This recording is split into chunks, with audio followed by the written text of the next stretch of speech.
Welcome to the National Credit Awareness and Resolution Association podcast at NCARA.org, N-C-A-R-A.org. Your source for navigating debt repayment challenges during tough economic times. Today we'll explore how small business owners can more effectively use Creditor Tools, specifically the borrowing entity.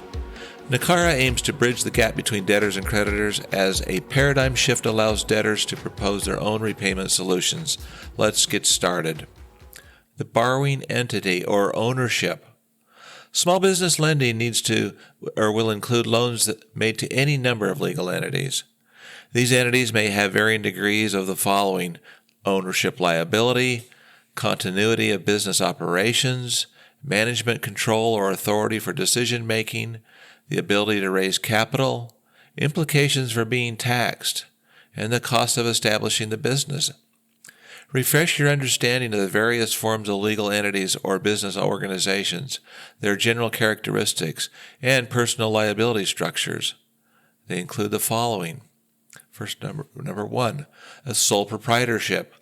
One-person ownership of all assets and control of the business, unlimited personal liability, and taxed at the individual tax rate on net income. A limited liability company, a business whose one or more member owners actively manage the business and personal liability is limited. Income is passed directly to the members to avoid double taxation. The members are then taxed on the income distributed to each. A limited partnership, one or more general partners and at least one limited partner who share ownership. The general partner has management authority and unlimited liability. Limited partners only participate with their capital investment.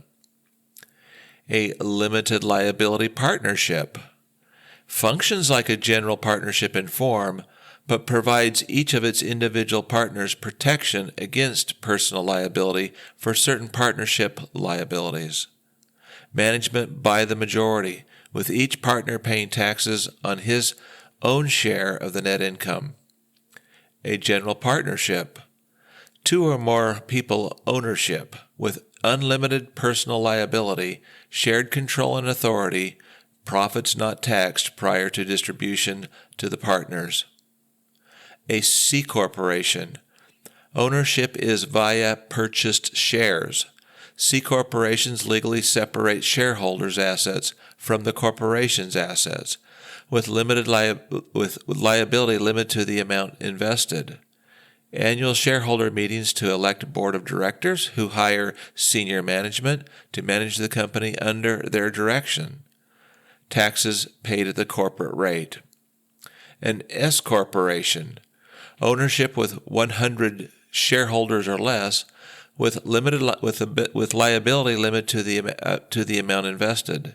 Income is passed directly to the shareholders to avoid double taxation. The shareholders are then taxed on the income distributed to each. A professional corporation. Ownership by one or more licensed professionals, be it a doctor, lawyer, accountant, dentist, consultants, real estate brokers, engineers, architects. Unlimited personal liability for professional actions and limited liability for debts. Professional corporations pay taxes directly, but can deduct cost of salaries and benefits paid to the employee owners. Most professionals are paid out all their earnings in salaries. And lastly, a nonprofit corporation. Formed by incorporators, has a board of directors and officers, but no shareholders who receive any distribution from profits, but rather receive, hopefully, reasonable salaries. For contributions to the nonprofit corporation to be deductible as charitable gifts on federal income taxes, the corporation must apply to the IRS to show it was established for an IRS-approved nonprofit purpose. So why is all this important to you? Have you heard of the 20% ownership rule? Okay, the rule says you may result in a full unlimited personal guarantee if you own 20% or more of the company. Keep in mind that while there are certain limitations of liability depending on the type of business you have, the creditor may require a personal, individual, unlimited or limited guarantee, or a legal entity guarantee from a related business enterprise. If you own, say, 20% of the business or more, you will likely be required to sign a personal, unconditional, and unlimited guarantee to repay a loan to a given legal entity. In other words, just because you might have a 20+% ownership interest in the company, you may be liable for 100% of the outstanding debt. While you're likely aware of your personal guarantee liability, if there's any doubt, be sure to reread the loan documentation to confirm your liability for repayment before you begin to negotiate a workout or a loan modification with your creditor. If you don't have a copy of your loan documents, ask the creditor and get a copy. Thank you for joining us. Today we covered the creditor tool, borrowing entity, as debtors prepare to propose their own repayment solutions. We want to hear from you.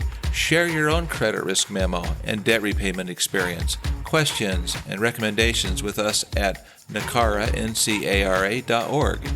If you found today's episode helpful, please subscribe for notifications of future podcasts.